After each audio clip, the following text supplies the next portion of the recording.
Nakakatuwa nga po eh. Opo, dahil sabi nga po nila, nandito na yung Antikristo. Nasaan ang Antikristo? Para bang they are excited to know the Antichrist rather than Christ. So sad. Dahil sa totoo lang po, pag ganyan ang mentality at mindset mo, it means baka nga maiwan ka ng rapture. Because you really believe that you will be left behind and experience a tribulation. Tribulation is not a joke. Tribulation is the puot ng Diyos or the wrath of God sa mundo. At yun na kaya mga iba. Getting may baka maulanan eh. Ayan.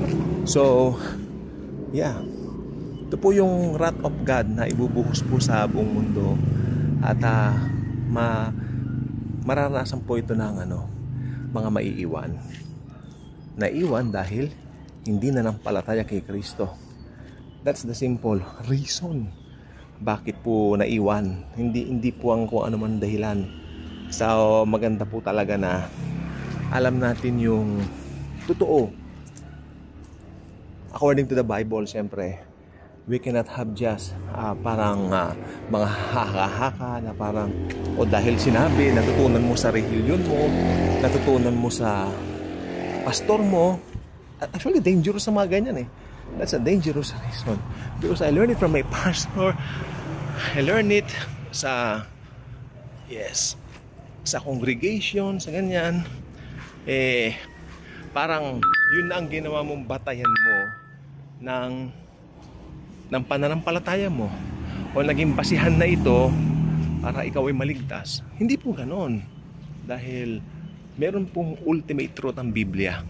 Okay? At ang ultimate truth po ng Bible ay si Jesus. And we really have to rightly divide the scriptures. Because, come on, if you really don't know how to divide it, malaki pong problema. Dahil sa totoo lang po, windang-windang na ang pananampalataya mo, windang-windang na ang faith mo. Hindi mo alam kasi hindi ka naman nagra-rightly divide. Basta sa'yo, ang alam mo lang, simple lang. Kung ano nakalagay sa Bible yun na, ay hindi po ganon. Meron pong rightly dividing the scripture. It is very true, no? Na kailangan bawat mananampalataya ay nagra-rightly divide po ng scripture. Kasi yung taktika po ni Satanas, especially nowadays, last days na po ngayon, mas lalo po siyang intense para linlangin ang mga tao. Kaya may mga nagsasabing believers sila. Okay, maganda po, they believe in Jesus. Tandaan nyo, para maging believer ka, you only have to believe in the finished work of Christ. Okay? Yun po yun. Kristiyano ka na pag ganon. Saved ka na pag ganon. Pero yung naniniwala ka na yung pagsisisi mo ang nagdala sa iyo ng kaligtasan mo, that's wrong.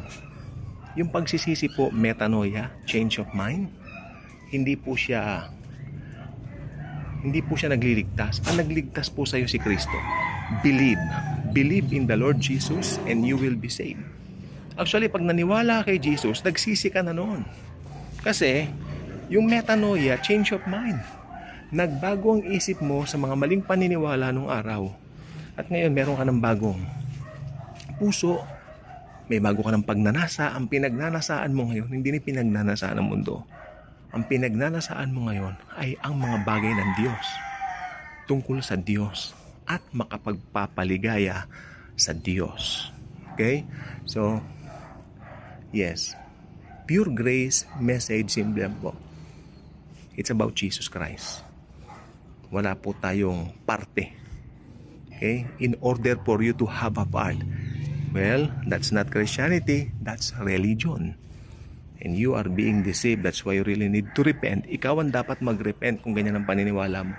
You really need to repent and put in mind na sapat na yung ginawa ni Christ sa cross para ikaw ay maligtas. Nothing more, nothing less, but the finished work of Jesus alone. Yun ang nagligtas sa atin, past, present, future sins, pinatawad na. Hindi na issue ang kasalanan kay Lord sa ating mga mananampalataya. dahil sa ginawa niya sa cross. Kaya nga siyang nagpapako sa cross para yung dugo niya ang mabubo, dahil yung dugo niya bilang Diyos ay perpekto na magpatawad ng kasalanan ng sino mang mananampalataya. No more sacrificing ng mga ano yun? Yung mga bulls, yung mga baka, yung mga sinasacrifice ng araw. Hindi na po uso yan. Sa ngayon po, yung ginawa ni Christ, we have a perfect offering, the Lamb of God who takes away the sins of the world. That's Jesus and Him alone. God bless.